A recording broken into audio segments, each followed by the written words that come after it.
বৈশাখ মাস বিবাহের মাস। আমি পহেলা বৈশাখে নসিবাবুর ফুলবাগানে বসিয়া একটি বিবাহ দেখিলাম। ভবিষ্যৎ বরকন্যাদিগের শিক্ষার্থ লিখিয়া রাখিতেছি। মল্লিকা ফুলের বিবাহ। বৈকাল শৈশব অবসান প্রায়। কলিকা কন্যা বিবাহযোগ্যা হইয়া আসিল। কন্যার পিতা বড়লোক নহে, ক্ষুদ্র বৃক্ষ, তাহাতে আবার অনেকগুলি কন্যা ভারগ্রস্ত। সম্বন্ধের অনেক কথা হইতেছিল, কিন্তু কোনোটা স্থির হয় নাই। উদ্যানের রাজা স্থলপদ্ম নির্দোষ পাত্র বটে, কিন্তু ঘর বড় উঁচু। স্থলপদ্ম অতদূর নামিল না। জবা এই বিবাহে অসম্মত ছিল না, কিন্তু জবা বড় রাগী। কন্যাকর্তা পিছাইলেন। গন্ধরাজ পাত্র ভালো, কিন্তু বড় দেমাগ, প্রায় তাহার বর পাওয়া যায় না। এইরূপ অব্যবস্থার সময়ে ভ্রমররাজ ঘটক হইয়া মল্লিকা বৃক্ষ সদনে উপস্থিত হইলেন। তিনি আসিয়া বলিলেন, গুন গুন গুন, মেয়ে আছে? মল্লিকা বৃক্ষ পাতা নাড়িয়া সায় দিলেন, আছে। ভ্রমর পত্রাসন গ্রহণ করিয়া বলিলেন, গুন গুন গুন, গুন গুনা গুন, মেয়ে দেখিব। বৃক্ষ শাখানত করিয়া মুদিত নয়না অবগুণ্ঠনবতী কন্যা দেখাইলেন। ভ্রমর একবার বৃক্ষকে প্রদক্ষিণ করিয়া আসিয়া বলিলেন, গুন গুন গুন গুন, দেখিতে চাই, ঘোমটা খোলো। লজ্জাশীলা কন্যা কিছুতেই ঘোমটা খোলে না। বৃক্ষ বলিলেন, আমার মেয়েগুলি বড় লাজুক, তুমি একটু অপেক্ষা করো, আমি মুখ দেখাইতেছি। ভ্রমর ভোঁ করিয়া স্থলপদ্মের বৈঠকখানায় গিয়া রাজপুত্রের সঙ্গে ইয়ার্কি করিতে বসিলেন। এদিকে মল্লিকার সন্ধ্যা ঠাকুরানী দিদি আসিয়া তাহাকে কত বুঝাইতে লাগিল। বলিল, দিদি, একবার ঘোমটা খোলো, নইলে বর আসিবে না। লক্ষ্মী আমার, চাঁদ আমার, সোনা আমার, ইত্যাদি। কলিকা কতবার ঘাড় নাড়িল, কতবার রাগ করিয়া মুখ ঘুরাইল, কতবার বলিল, থাম দিদি, তুই যা। কিন্তু শেষে সন্ধ্যার স্নিগ্ধ স্বভাবে মুগ্ধ হইয়া মুখ খুলিল। তখন ঘটক মহাশয় ভোঁ করিয়া রাজবাড়ি হইতে নামিয়া আসিয়া ঘটকালিতে মন দিলেন। কন্যার পরিমলে মুগ্ধ হইয়া বলিলেন, গুন গুন গুন গুন, গুনাগুন, কন্যা গুণবতী বটে, ঘরে মধু কত।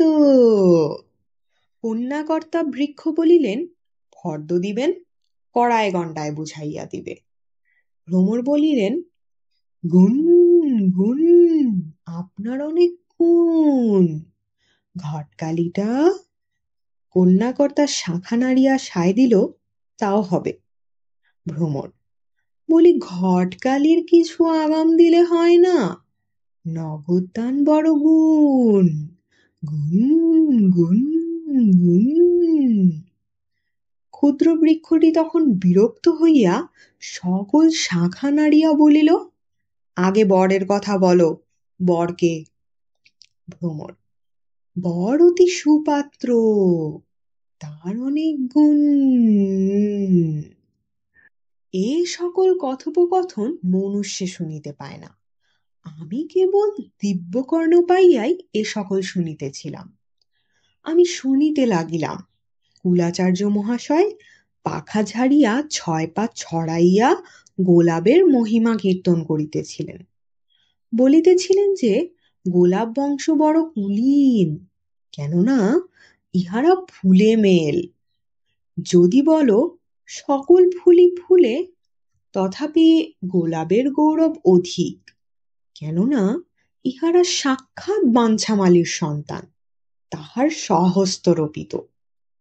যদি বলো এ ফুলে কাঁটা আছে, কোন কুলে বা কোন ফুলে নাই, যাহা হোক, ঘটকরাজ কোন রূপে সম্বন্ধ স্থির করিয়া বো করিয়া উড়িয়া গিয়া গোলাপ বাবুর বাড়িতে খবর দিলেন।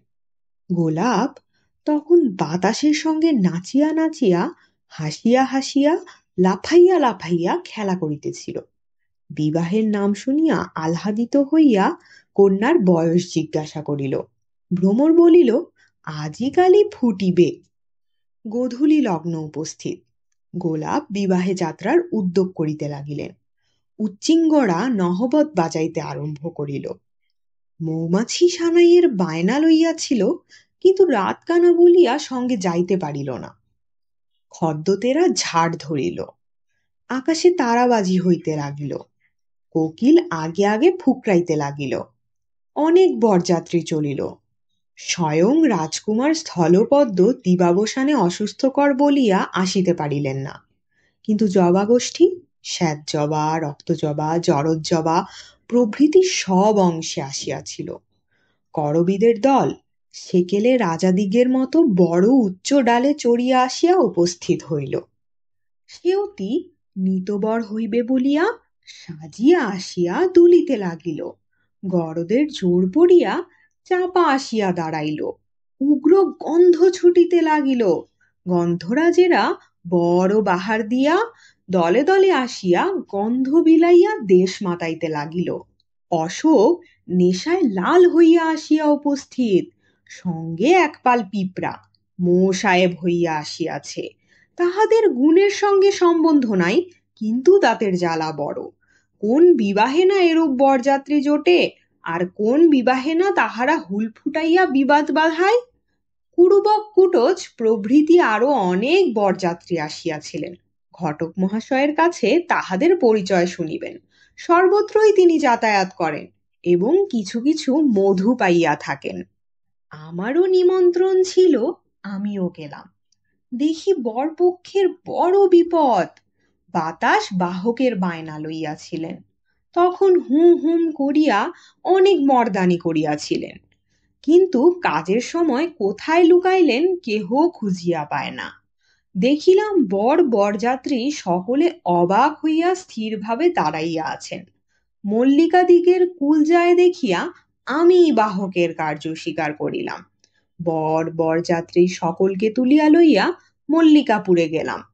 সেখানে দেখিলাম কন্যাকুল সকল ভগিনী আহ্লাদে ঘোমটা খুলিয়া মুখ ফুটাইয়া পরিমল ছুটাইয়া সুখের হাসি হাসিতেছে। দেখিলাম পাতায় পাতায় জড়াজড়ি গন্ধের ভাণ্ডারে ছড়াছড়ি পড়িয়া গিয়াছে। রূপের ভারে সকলে ভাঙিয়া পড়িতেছে। জুথি, মালতী, বকুল, রজনীগন্ধা প্রভৃতি এয়গণ স্ত্রী আচার করিয়া বরণ করিল। দেখিলাম পুরোহিত উপস্থিত। নসিবাবুর নবম বর্ষিয়া কন্যা জীবন্ত কুসুমরূপিণী কুসুমলতা সুতসুতা লইয়া দাঁড়াইয়া আছে। কন্যাকর্তা কন্যা সম্প্রদান করিলেন। পুরোহিত মহাশয় দুইজনকে এক সুতায় গাঁথিয়া গাঁটছড়া বাঁধিয়া দিলেন। তখন বরকে বাসর ঘরে লইয়া গেল। কত যে রসময়ী মধুময়ী সুন্দরী সেখানে বরকে ঘিরিয়া বসিল, তাহা কি বলিব। প্রাচীনা ঠাকুরানী দিদি টগর সাদা প্রাণে বাঁধা রসিকতা করিতে করিতে শুকাইয়া উঠিলেন। রঙ্গনের রাঙা মুখে হাসি ধরে না। জুই কন্যের সই কন্যের কাছে গিয়া শুইল। রজনীগন্ধাকে বর তারকা রাক্ষসী বলিয়া কত তামাশা করিল। বকুল একে বালিকা, তাতে যত গুণ তত রূপ নহে, এক কোণে গিয়া চুপ করিয়া বসিয়া রহিল। আর ঝুমকা ফুল বড় মানুষের গৃহিণীর মতো মোটা নীল শাড়ি ছড়াইয়া জমকাইয়া বসিল।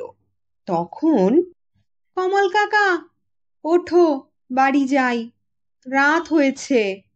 ও কি, ঢুলে পড়বে যে। কুসুমলতা এই কথা বলিয়া আমার গা ঠেলিতেছিল। চমক হইলে দেখিলাম কিছুই নাই।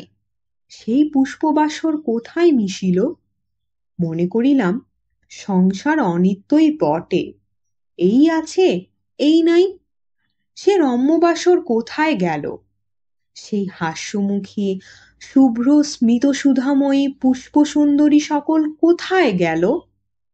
যেখানে সব যাইবে সেইখানে, স্মৃতির দর্পণ তলে, ভূতসাগর গর্ভে।